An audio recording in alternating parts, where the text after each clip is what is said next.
Troisième jour de présentation des vœux des forces vives de la nation au chef de l'État ivoirien Alassane Ouattara. Le monde académique, les patrons des entreprises publiques, le secteur privé, la société civile, la chefferie traditionnelle et les guides religieux étaient au rendez-vous ce jour, à la salle des pas perdus du palais présidentiel.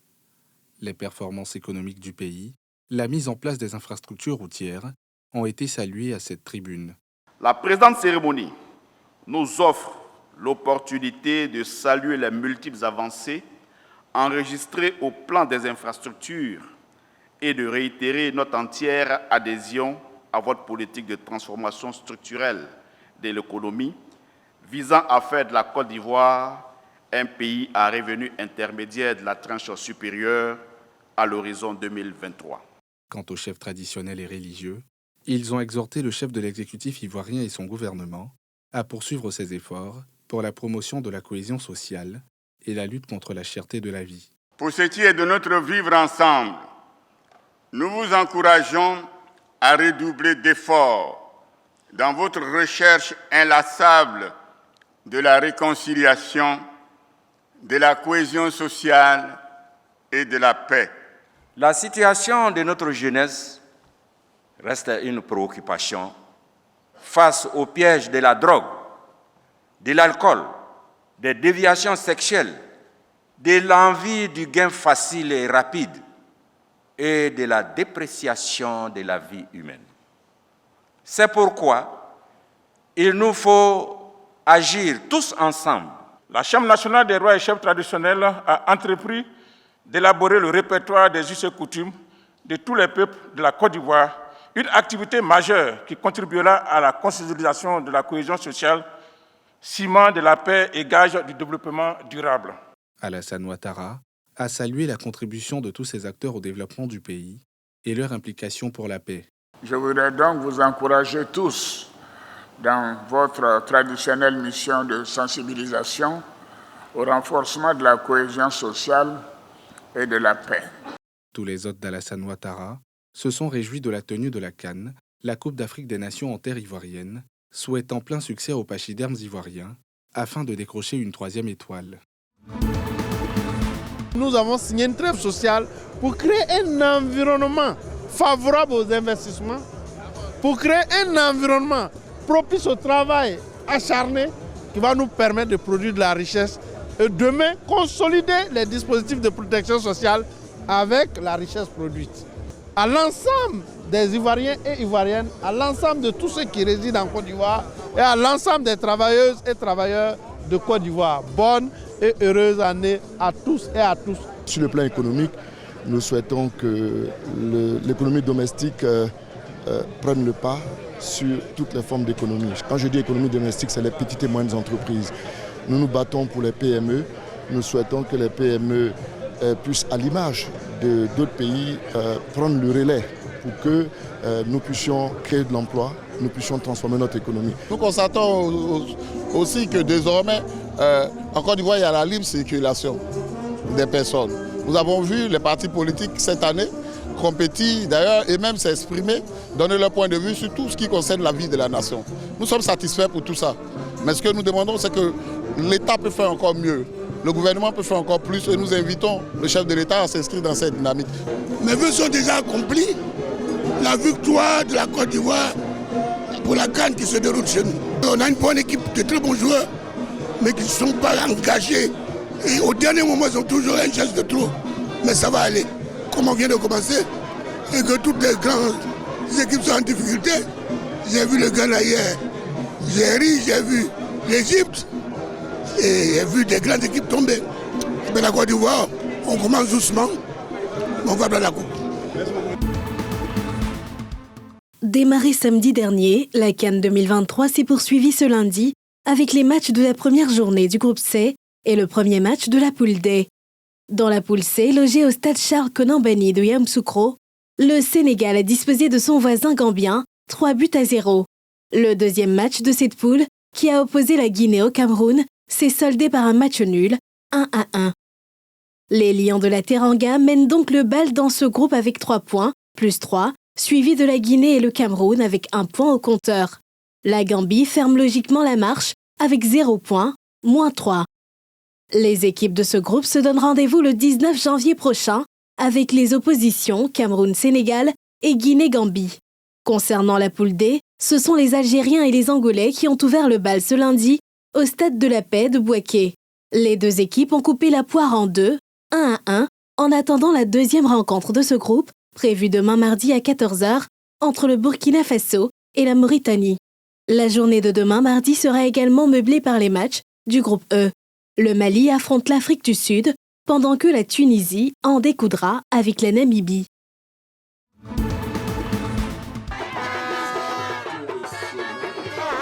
Ambiance électrique au terrain 105 de Trècheville. Des supporters des Lions de la Teranga se sont donné rendez-vous ici pour vivre le premier match de la journée qui oppose le Sénégal à la Gambie. Les pronostics vont bon train. Là même, on s'en va pour 3 encore. On s'en va mettre 3e but encore. Comme ils sont des pays voisins, on les laisse, on met 1 point. Dès la 4e minute, Pape Gueye ouvre le score d'un plat de pied sur un service de Sadio Mané. La fête est interrompue pour faute de signal, mais les supporters restent confiants. Le Sénégal est capacité pour remporter parce qu'ils sont une grande équipe qui sont allés 3 fois ou 4 fois avec cet entraîneur Aliou Cissé. Donc moi je pense que je n'ai pas peur, mais toujours là, on vous dit toujours, on répète toujours les paroles du président Alassane Ouattara, parce que lui, il a dit, il souhaite si Côte d'Ivoire ne prend pas, Sénégal n'a qu'à prendre. Dans ce magasin, les supporters attendent patiemment la seconde mi-temps. À la reprise, les choses commencent de la plus belle des manières pour les Lions de la Teranga. Sur une action d'école, Lamine Camara corse l'addition. Voilà, attention, une percée encore pour le Sénégal.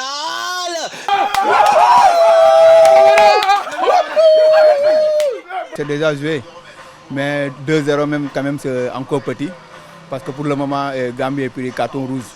Et puis je sais qu'on peut aller jusqu'à 4 buts, Inch'Allah. Nous sommes déjà le vainqueur de l'année précédente. On doit venir montrer qu'on est encore là pour gagner. Nous, on a une revanche à prendre avec vous. Même s'il n'était pas né en 92, vous êtes parti prendre chez nous là-bas. Mais papa, ici, là, on pleurait pour ça. On doit rendre la tâche.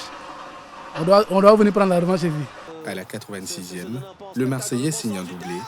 Les supporters sont en ébullition. La cinquantaine de supporters venus soutenir leur équipe repart confiant en attendant le choc contre le Cameroun vendredi prochain.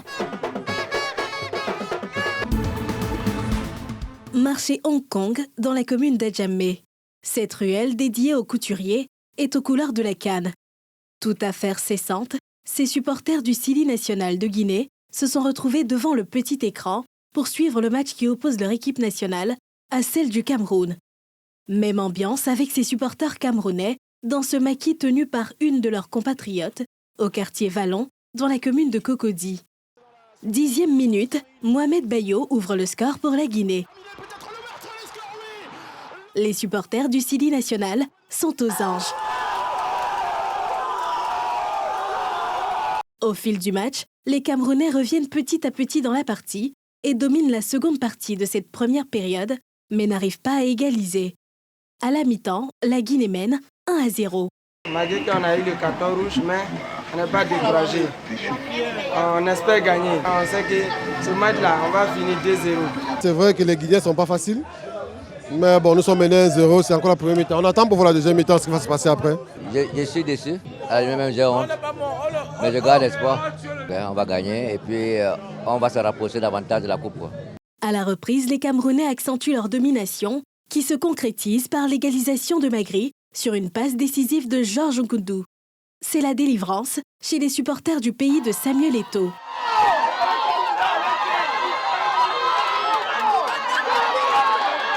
Les deux équipes se rendent coup pour coup après cette égalisation. Les supporters, eux, restent tendus et sous pression jusqu'à la fin du match, qui se solde par un score de 1-1. Les supporters des deux camps restent confiants pour la suite. On a fait de notre mieux, on a bien joué parce que déjà on était -1. Mais on dirait qu'on est 11-11 parce qu'ils ne nous ont pas dominés déjà. On a défendu, fait de notre mieux, gagné des bonnes occasions, mais seulement on n'a pas pu gagner. Et ça me rassure que prochainement on peut faire mieux. Si le Cameroun, ce soir, fait un match nul avec la Guinée, c'est la preuve palpable qu'il n'y a plus de petite équipe. On espère qu'on va corriger quelques déchets qu'on a vus lors du match et que le Cameroun ira très loin. Rendez-vous le 19 janvier prochain contre le Sénégal pour les Camerounais et contre la Gambie pour les Guinéens. Sur les étals de ce commerçant d'objets d'art à Cocody, des articles orange, blanc et vert de tout type et à tous les prix. Avant le coup d'envoi de la Coupe d'Afrique des Nations, il s'est assuré de renforcer son stock afin de satisfaire les éventuels clients qui viendront vibrer au rythme de la fête du football africain. Tous ces gagés là, dans le temps, on n'avait pas, mais on a essayé de renforcer. Et par rapport à la canne, avant, on le faisait avec les vites. Sur les vites, c'était pas avec les éléphants. Maintenant, par rapport à la canne, on a décidé maintenant de faire d'autres modèles avec les éléphants, orange, blanc, vert. Et après la canne aussi, pour que les gens puissent revenir encore, même après la canne. Ces clients venus de l'Afrique et au-delà ne veulent pas rater l'occasion de rapporter des souvenirs de la terre d'Ivoire. Chaque fois que je viens dans un pays pour les Jeux, je m'assure de ne pas négliger la culture de ce pays. Je vais toujours au marché pour acquérir des objets culturels. Pour les résidents du pays, c'est surtout l'envie de se mettre dans le bain de la canne qui justifie la présence dans ces boutiques. C'est le pays qui nous accueille et donc on supporte la Côte d'Ivoire dans cette canne. J'organise ma voiture pour qu'elle fasse voiture de supporters. Donc j'ai déjà les coiffes, j'ai les petites choses à mettre aux vitres, j'ai banderoles pour mettre dans la voiture et il me manquait le grand drapeau. Donc comme ça mes enfants quand ils vont à l'école, ils ont une voiture de supporters. Si certains commerçants se frottent les mains en cette période, d'autres par contre se tournent les pouces. Au Cava, centre artisanal de la ville d'Abidjan, les commerçants font grise mine. La raison, le réaménagement du site. C'est pas facile le travail. On a un retard, c'était prévu pour les cannes, spécialement. Mais tellement on a un retard. Pour finir faire travailler là tout complet ici, au moins, moi je compte le 25 ans, ça peut finir. Depuis ce 13 janvier, les premières équipes ont entamé leur match de poule. Au-delà de la compétition sportive, la CAN, c'est aussi la valorisation de l'Afrique et en particulier des richesses du pays hôte, la Côte d'Ivoire.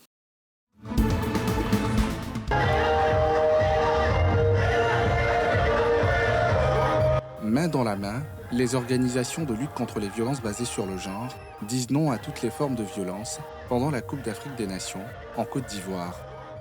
Unies au sein de la Marée Orange, elles appellent à la prise de responsabilité collective.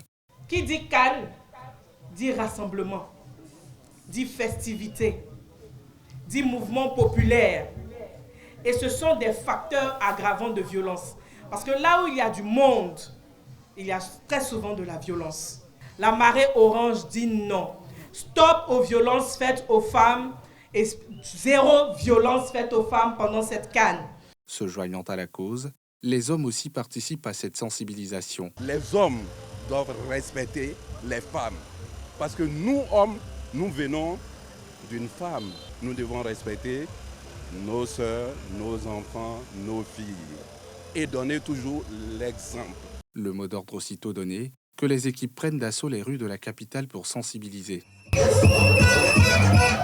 On demande à ce qu'il n'y ait pas de violence pendant la CAN. On veut la paix, on veut la joie, on veut s'amuser, on veut une ambiance pour la CAN. Aux hommes, ne soyez pas violents. Nous, on a vu que tout est bien organisé, il n'y a pas de problème. Tout est joli. On était participé pour le premier match et c'était très bon. Voilà, il n'y a pas de problème et j'espère que tout le monde bien pensé pour l'avenir, de ne pas penser pour les violences, pour approcher des enfants ou bien des femmes. C'est ça qui est important, voilà, pour qu'on puisse réussir plus. Débutée ce lundi, cette caravane de sensibilisation et de dénonciation continuera pendant toute la période de la Coupe d'Afrique des Nations. À travers ces messages, la Marée Orange souhaite participer à la réduction, voire à l'éradication, des violences faites au genre. Je suis là avec mes frères guinéens, nous avons un match tout à l'heure et nous n'avons pas de pied, c'est pas normal. Sur la toile ou dans les rues, les férus de football ont du mal à contenir leur indignation. Alors qu'ils espéraient remplir les gradins, ils doivent faire face au manque de tickets. Des tickets stockés en grand nombre chez des particuliers qui les proposent à des prix onéreux. Au sein de la population, c'est l'indignation, mais surtout l'incompréhension. Le revendeur, là, quand il prend le ticket à 5 000 francs, il revend ça à 25 000, soit à 30 000 francs. Ce n'est pas logique. La CAN est organisée là, c'est pour que tout le monde puisse aller au terrain et remplir le stade. On dit mieux CAN, mieux CAN, mieux CAN. Mais je vais au stade, le stade est vide. Il n'y a personne dans les stades. Les places sont libres, c'est pas intéressant. Je suis venue à Abidjan spécialement pour la CAN. Ils savaient que les tickets sont finis. J'ai voulu acheter les tickets pour pouvoir participer à la CAN, mais à la dernière minute, ils ont dit que les tickets étaient finis. Mais malheureusement, lorsque nous avons regardé à la télé, nous avons vu plusieurs places vides. Donc ça ne m'a pas plu vraiment de ne pas participer à la CAN, vu que je suis quittée à Daloa pour venir à Abidjan spécialement pour ça. Face à l'ampleur du problème, la CAF et le COCAN s'expliquent et trouvent des alternatives.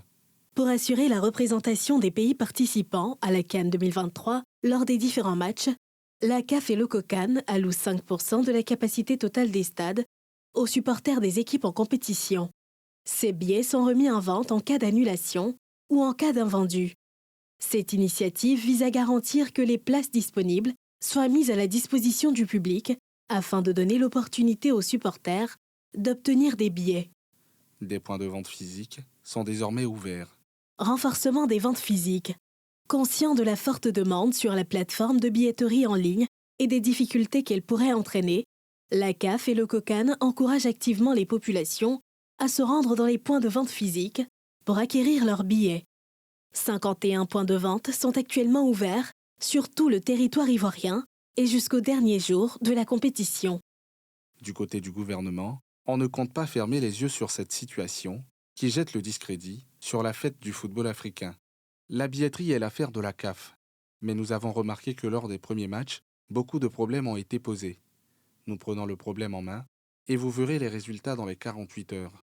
À l'ouverture samedi dernier de la CAN 2023, l'on a enregistré quelques 36 858 spectateurs dans le stade olympique Alassane Ouattara d'Ebimpe, qui compte 60 000 places.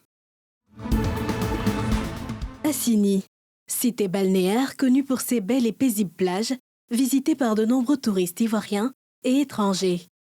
La rive est malheureusement menacée par les déchets plastiques crachés par les vagues, mais aussi issus de l'incivisme des visiteurs. Les autorités municipales mènent des actions à travers le ramassage de ces déchets. Consignés dans des sacs poubelles, ces paquets d'ordures semblent oubliés. Depuis plusieurs jours, ces colis puants attendent d'être enlevés par les services de nettoyage. Une action qui pourrait donner plus d'éclat à ces belles plages qui vont être fortement fréquentées du fait de la Coupe d'Afrique des Nations en cours dans le pays.